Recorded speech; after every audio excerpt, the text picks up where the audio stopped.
Hello YouTube. Welcome back to Bald Man Building an Airplane.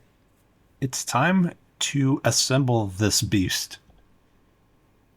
As you can see, I have Clecoed the aft canopy rails in place, and it looks like I've got a rivet gun and a bucking bar in my hand, and I do, yep.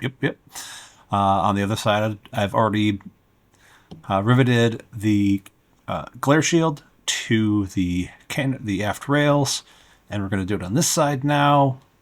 I think there was some weird fitment issues, but I think maybe I resolved that. I think I resolved that during the match drilling phase way back in video like 3. Wow. That many videos between here and there. Okay. That's just how it is, I guess.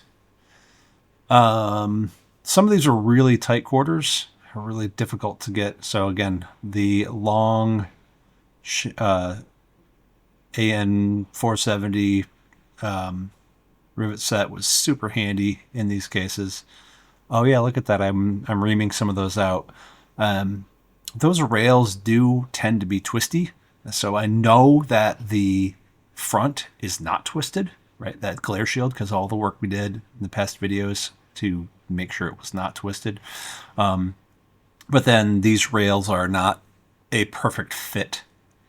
Again, this goes to the fact that no two aircraft are exactly the same. These are not factory built. Even when they are factory built, they are not machine built like cars. They have processes, and most of those are human processes. And unfortunately, it means that they end up a little bit, crooked here or there, and everybody just sort of, it works itself out. Yeah. So let's see. We've got the upright in place. Do some countersinking on that to get it in place. Oh, right. And then there's some plastic blocks that go on the aft side of it that looks like we're not going to see go in place because I chose a bad camera angle. Yeah, happens. Whoa, watch it there. You nearly pushed it off the table. Yikes. Yeah, so those plastic pieces go in the back. They get screwed in, bolted in.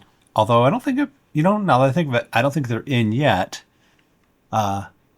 Because reasons. Oh, look at that. The neighbor's kids wanted to come over and sit in the airplane, and I didn't have any of the avionics in place, but the switches were in there and the sticks were in there. So they were sitting where the seats would be, playing with the sticks, making airplane sounds, and like turning all the switches on and off and on and off, and they're just having a grand old time. Yeah. Mr. Ryan, can we come over and play in the airplane? It's getting a little less likely as the days go on because there's more and more stuff that they may mess up. Oh, well, it's okay. I'm sure we'll go flying one of these days. All right. Okay, back to it. So we're going to put, there's a doubler plate that goes on the back of there, and then the plastic ones will go on after the fact. Without those, unfortunately, during this initial fit, I did scrape up the roll bar, but it'll get repainted later, as with everything, clean it up after the fact. So I kind of missed it, but canopy frame got finished. We saw that. I missed the part where I installed it. But look at that.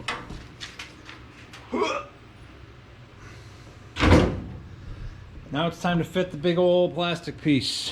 Before we do that, we're going to have to do some latching and unlatching. So I'm going to have to reinstall the latch and install the pieces here that hold these latch pins in place. Let's get to it.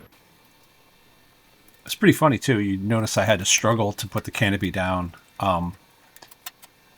The pneumatic or hydraulic pneumatic, whatever those pistons are that they give you to hold this thing up, they are strong. And the canopy without the window or without the plexiglass is really freaking light. Like really, really, really light. Even with the plexi, it's huge, but it's super easy for me to pick it up. Without the plexi, it's insanely light. So trying to push that down at an angle was a struggle until I got the plexi in place. All right, so this is for the latch, those latch pins that we've talked about a couple of times. There's a bell crank sort of thing that goes in there. You just saw the cross member that it activates both sides. These screws are a major pain in the butt to get. I tried a few different screwdrivers, long screwdriver, bendy screwdriver. Here's a long screwdriver again, not going to work. Bendy screwdriver will work for that one, but not for the other one. So it's just put a number 2 bit in a ratchet and ratchet them on from below. There's the crossbar again, not going to work. So next video, we're actually going to install the canopy latch system and the latch on the side of the fuselage. So we'll see you then.